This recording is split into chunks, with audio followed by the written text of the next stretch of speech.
மார்கசீர்ஷ மாதம் என்றழைக்கப்படும் மார்கழி மாதத்தின் 14ஆம் நாள் கதை. பகவானை குழந்தை வடிவத்தில் வணங்கினால் வழிபட்டால் மிக குறுகிய காலத்தில் அவர்கள் உங்களிடம் அற்புதமாக மகிழ்ச்சி அடைந்து நிச்சயமாக ஏதாவது ஒரு வடிவத்தில் உங்கள் முன் தோன்றுவார்கள் என்று கூறப்படுகிறது. இன்று நான் தங்களுக்கு கூறப்போகும் கதையை இப்பொழுது நீங்கள் அனைவரும் புரிந்து கொண்டிருப்பீர்கள். ஆம், இன்றைய கதை பகவான் ஸ்ரீ கிருஷ்ணரின் குழந்தை வடிவ கதையாகும். அதாவது லட்டு கோபாலன் கதை. அடியேனின் இல்லத்திலும் மற்றும் பல பக்தர்களின் இல்லங்களிலும் காணப்படும் குழந்தை தெய்வத்தின் கதை. பலரின் இல்லங்களிலும் காணப்படும் அதே லட்டு கோபாலன். பகவான் ஸ்ரீ கிருஷ்ணரை நம்பும் எந்த ஒரு பக்தரும் தங்கள் இல்லத்தில் லட்டு கோபாலனை கொண்டிருக்க வேண்டும். ஆனால் லட்டு கோபாலனின் வடிவம் எப்படி உருவானது தெரியுமா?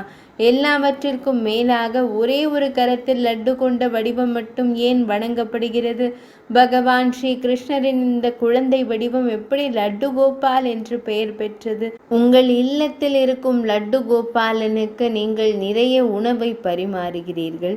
லட்டு கோபாலனுக்கு உணவை வழங்கும் வரை நீங்களே உணவை உட்கொள்ள மாட்டீர்கள். நீங்கள் அவரை வணங்காமல் இருக்கலாம், அவருக்கு நீராட்டலாம், அவருக்கு அலங்காரம் செய்யலாம், சில சமயங்களில் தாலாட்டு பாடி கண்ணுறக்கம் கொள்ள செய்யலாம், சில சமயங்களில் அவருடன் உரையாடி கொண்டிருக்கலாம். ஆனால் லட்டு கோபாலனின் மார்பில் உள்ள பாத தடங்களை நீங்கள் எப்போதாவது கண்டிருக்கிறீர்களா? நீங்கள் அவரை கண்டிருந்தால் லட்டு கோபாலனின் மார்பில் உள்ள இந்த பாத தடங்கள் எங்கிருந்து வந்தன என்று உங்களுக்கு தெரியுமா? லட்டு கோபாலனின் மார்பில் உள்ள இந்த பாத தடங்கள் பகவான் ஸ்ரீ கிருஷ்ணரின் யுக வடிவத்திலும் உள்ளன என்பது உங்களுக்கு தெரியும். இன்றைய கதையில் லட்டு கோபாலனின் கதையை நான் தங்களுக்கு கூறுகிறேன். மேலும் லட்டு கோபாலனின் மார்பில் உள்ள இந்த கால் தடங்கள் எப்போது எப்படி இருந்தன என்பதையும் உங்களுக்கு நான் கூறுவேன். அந்த கதை என்ன? அதன் விபரமானது தற்போது உங்களுக்கு தெரிவிக்கப்படும். லட்டு கோபாலன் கதை பிரஜ நகரத்தை சேர்ந்தது. பகவான் ஸ்ரீ கிருஷ்ணரின் சிறந்த பக்தரான கும்பதாஸ் ஜி பிரஜ நகரத்தில் வாழ்ந்ததாக கூறப்படுகிறது. அவருக்கு ஒரே ஒரு மகன் மட்டுமே இருந்தார். அவருக்கு அவர் ரகுநந்தன் என்று பெயரிட்டார். பகவான் ஸ்ரீ கிருஷ்ண பக்தியில் மூழ்கி இருந்ததால் பக்தர் கும்பன்தாஸ் தனது குடும்பத்திற்கு நேரம் ஒதுக்கவில்லை என்று கூறப்படுகிறது. அவர் எப்போதும் அனைத்து சடங்குகளுடன் பகவான் ஸ்ரீ கிருஷ்ணரை வணங்கி சேவை செய்து வந்தார். பகவான் ஸ்ரீ கிருஷ்ணரை வணங்குவதிலும் அவருக்கு சேவை செய்வதிலும் அவர் மிகவும் விருப்பமுள்ளவராக இருந்ததால் பகவான் ஸ்ரீ கிருஷ்ணரை விட்டு வேறு எங்கும் செல்ல அவர் விரும்பவில்லை. காலையாக இருந்தாலும் சரி, மாலையாக இருந்தாலும் சரி, பகலாக இருந்தாலும் சரி, இரவாக இருந்தாலும் சரி, கும்பன்தாஸ் ஜி தனது சொந்த கரங்களால் பகவான் ஸ்ரீ கிருஷ்ணருக்கு சேவை செய்வார். அவர் எங்காவது சென்றால் எனவே இதனை செய்வதன் மூலம் பகவான் ஸ்ரீ கிருஷ்ணருக்கு சேவை செய்வதில் சில சிக்கல்கள் ஏற்படலாம். குடும்பத்தில் யாரும் அவரை போல சேவை செய்ய இயலாது. அவர் இப்படித்தான் எண்ணினார். அவர் எங்கும் செல்லவில்லை. பல ஆண்டுகள் பகவான் ஸ்ரீ கிருஷ்ணருக்கு சேவை செய்து கொண்டிருந்தார். கும்பன்தாஸ் ஜிக்கு பகவான் ஸ்ரீ கிருஷ்ணரே எல்லாமே என்று தோன்றியது.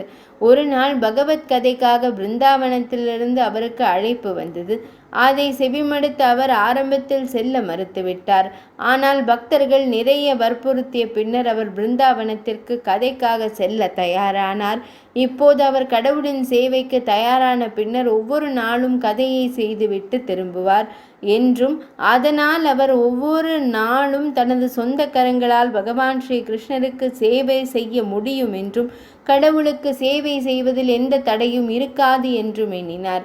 இப்போது பகவத்கதைக்கு செல்லும் போது அவர் தனது மகனிடம் பகவான் ஸ்ரீ கிருஷ்ணருக்காக பிரசாதம் தயார் செய்து விட்டதாகவும் அவரது மகன் சரியான நேரத்தில் தாக்கூர்ஜிக்கு பிரசாதம் வழங்க வேண்டும் என்றும் விளக்கினார்.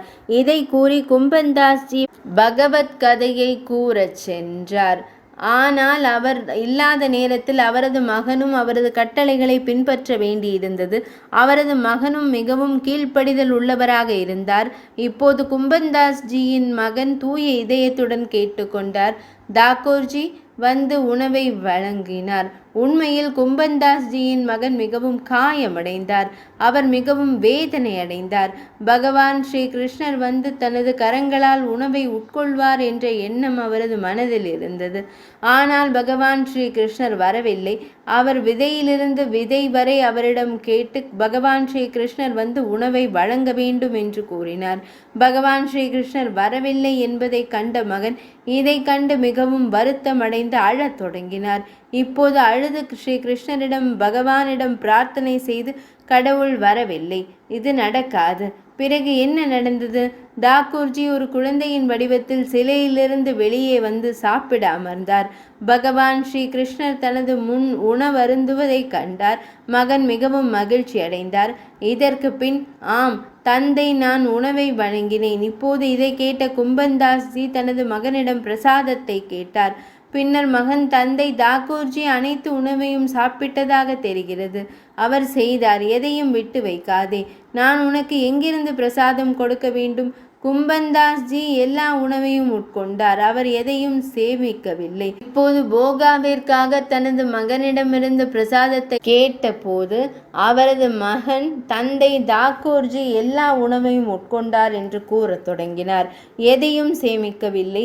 இப்போது இதெல்லாம் தினமும் நிகழ துவங்கிய போது கும்பன்தாஸ்ஜி தட்டில் எவ்வளவு உணவு மிச்சம் இருக்கிறது என்பதை அறிந்தால் தனது மகன் ஒவ்வொரு நாளும் வேண்டாம் என்று சொல்ல தொடங்குகிறான் என்று சந்தேகித்தார். இந்த வழியில் ஒரு நாள் கும்பன்தாஸ்ஜி வெளியே செல்லவில்லை. லட்டுக்களை தயாரித்து தட்டில் அலங்கரித்த பின்னர் அவர் ஒளிந்து கொண்டு இன்று என் மகன் என்ன செய்கிறான் என்று பார்க்க தொடங்கினார். இதற்கு பிறகும் அவரது மகன் எப்போதும் போல் தாக்கூர்ஜியிடம் கரங்களை நீட்டி பிரசாதத்தை எடுக்க வேண்டும் என்று அழைத்தார். இங்கே ஒரு அதிசயம் நிகழ்ந்தது. தாக்கூர்ஜியின் அழைப்பை கேட்டு பகவான் ஸ்ரீ கிருஷ்ணர் சிலையிலிருந்து ஒரு குழந்தையின் வடிவத்தில் தோன்றினார். அந்த நேரத்தில் தாக்கூர்ஜி மிகுந்த ஆர்வத்துடன் லட்டுக்களை சாப்பிட்டு கொண்டிருந்தார். பின்னர் தாக்கூர்ஜி கரத்தில் ஒரு லட்டையும் மற்றொரு கரத்தில் மற்றொரு லட்டையும் வைத்திருந்தார்.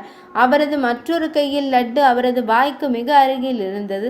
லட்டு அவரது வாய்க்குள் செல்லவிருந்த போது கும்பன்தாஸ்ஜி தனது கடவுளை தரிசிக்கும் ஆசையுடன் அவரது பாதத்தில் பணிந்தார். அவர் பாதத்தில் பணிந்தவுடன் பகவான் ஸ்ரீ கிருஷ்ணரின் வடிவத்தில் இருந்த அந்த குழந்தை வடிவம் அங்கேயே ஒரு சிலையாக மாறியது. அந்த நொடியிலேயே அவர் உயிரற்றவராகிவிட்டார் என்றும் அன்றிலிருந்து பகவான் ஸ்ரீ கிருஷ்ணரின் இந்த வடிவம் லட்டு கோபாலனாக வணங்கப்படுகிறது என்றும் கூறப்படுகிறது. இப்போது ஒன்று புரிகிறது. லட்டு கோபால்ஜியின் படுக்கையில் ஏன் சக்கரங்கள் சுழல்கின்றன என்று கேள்வி எழுகிறது. உண்மையில் ஒரு காலத்தில் சரஸ்வதி நதிக்கரையில் அனைத்து முனிவர்களும் துறவிகளும் ஒரு விவாதம் நிகழ்த்தினர். அவர்களின் விவாதத்திற்கான காரணம் 3 கடவுள்களில் யார் சிறந்தவர் என்பதுதான்.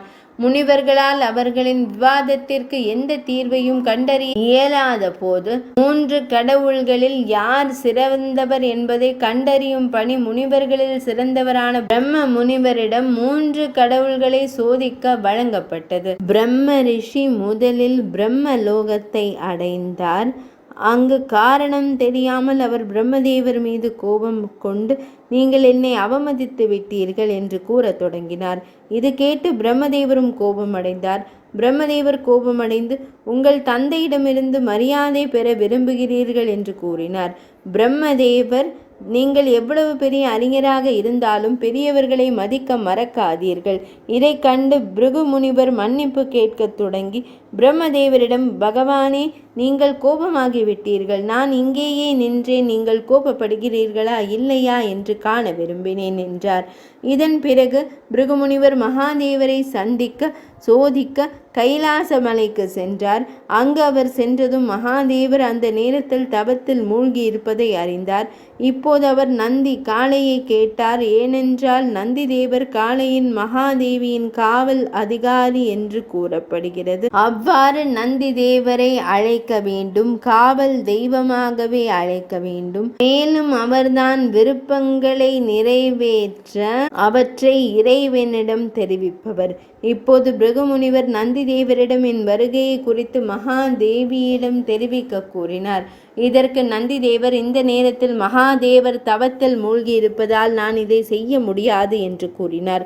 நான் அவருக்கு தெரிவித்தால் அவர் கோபம் கொள்வார். நந்தி தேவரின் இதை கூறியவுடன் பிருகுமுனிவர் தானே மகாதேவர் தவத்தில் மூழ்கியிருந்த இடத்தை அடைந்தார்.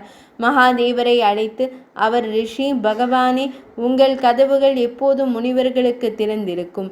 பிறகு நாம் ஏன் கட்டளைகளை எடுக்க வேண்டும்? அதற்குள் மகாதேவரின் தியானம் தவத்திலிருந்து முடங்கியது.